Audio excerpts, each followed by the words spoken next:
Okay, so the next thing you talk about is the soul, and how do we know it's energy? Well, this goes back again to science. Everything in this universe is comprised of energy. Therefore, the soul would have, obviously energy. Also, besides just relying on text, Wiccans put their beliefs to practice. And we don't believe something that hasn't worked for us. So if I'm reaching into myself and reaching into my own soul's energy and connecting that with divine energy, which is the ascending current of magic, which obviously you haven't studied, so that probably confused the crap out of you. But anyway, when you do that, you're using that spiritual energy, that soul energy, and it's part of you, and it's also part of the divine. So, how do I know the soul is made of energy? Because I have it in practice, and also it makes sense scientifically.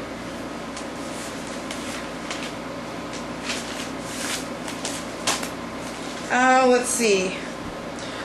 Yeah. Okay. So then you start talking about Almighty God, and how is it that God could not change the laws of physics and the laws of nature and everything like that? Well, I'll explain it to you. And that's because in Wicca, the gods are nature, they are the universe. Therefore, they made those rules and they are those rules. So for them to change would be to change the god, and that wouldn't make any sense, now would it? In Christianity, on the other hand, they have a god which basically has three main characteristics when you talk about it. And these characteristics, actually, if you look at the stories in the Bible, they don't really hold up. But many people will still say this because of things like I am the Alpha and the Omega, which you see in stories about God and stuff like that, which may actually have been taken from the Greeks and gods like Apollo, which has the Alpha and the Omega in his name. But anyway, the three characteristics that I was talking about would be omnipotence, which is, all-powerful. Omniscience, that means basically all-seeing, or having perfect foreknowledge, which I'll get to, and that would be very important. And the third would be omnibenevolence, which would be all good. And some of these things will be misconstrued from, for example, Platonian philosophy, where Plato says that all humans are striving towards the good, and he calls it the good as in possibly some kind of monotheistic idea, but that's never really been proven that that's been a monotheistic idea. Some people just basically mistranslate it that way. But basically, there are three reasons why those characteristics of the Christian God don't really make sense. The first would be, something that a lot of people have heard, especially from atheists. If your God is all-powerful, can he create a stone that he cannot lift? We're getting into logical fallacies here, that the fact of being all-powerful is a concept that is beyond logic. There is no such thing as an absolute power, because no matter how absolute that would be, there would always be something that would be more powerful.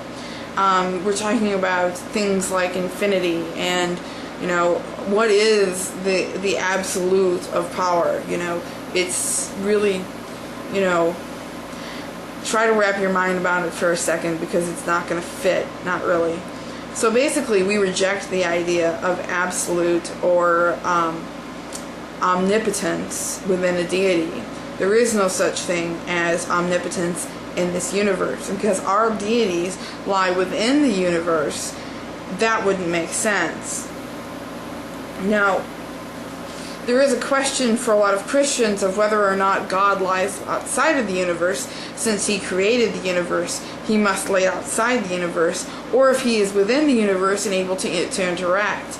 Deists would say, no, God lies outside the universe and is not able to interact, or is no longer able to interact. But if you have an omnipotent deity, then you would say that an all-powerful deity would be able to transcend that and interact. The question is, how do we know that? We don't know that, and there's no actual proof that God would transcend or does transcend this universe or this plane. Can you tell I took a philosophy class last semester? Oh, by the way, I got an A. Okay.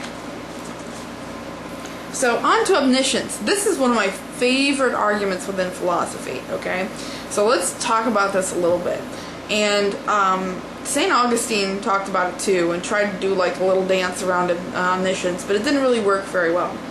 So I'm going to explain it in the easiest terms possible.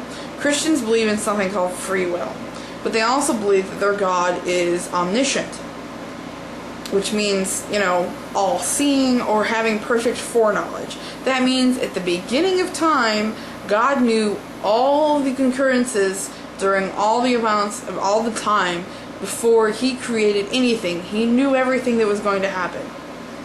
If that's the case, He would never be angry, first of all. And number two, we would not have free will. Because in order for us to have free will, we must have a choice to do something. But if God creates us knowing what we're going to do and creates the circumstances around us, then we do not have free will to act outside of those circumstances. I'll give you an example. Say we've got a guy named, Dave, okay? And Dave, God sees that Dave is going to mow his lawn at Saturday at 10 in the morning. Do you think Dave has a choice to disobey God's foreknowledge about what He's going to do?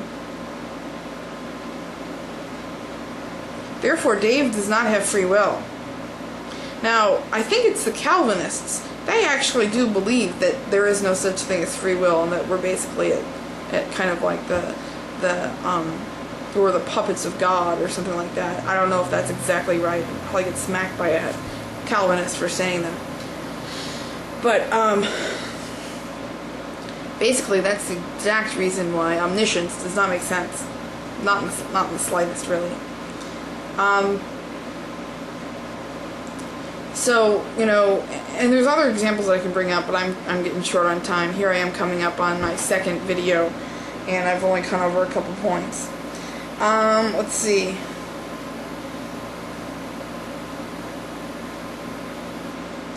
So, the idea also that God would bend some of the laws that He created in the universe. Well, if He had omniscience to know that He would need to bend them, why would He make them in the first place?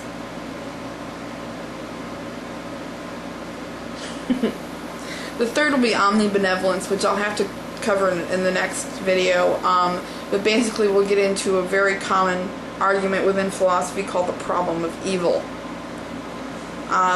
So stay tuned. I'm sorry for the long rebuttal, but there's lots of points to cover, and philosophy is long and boring anyways. Bye.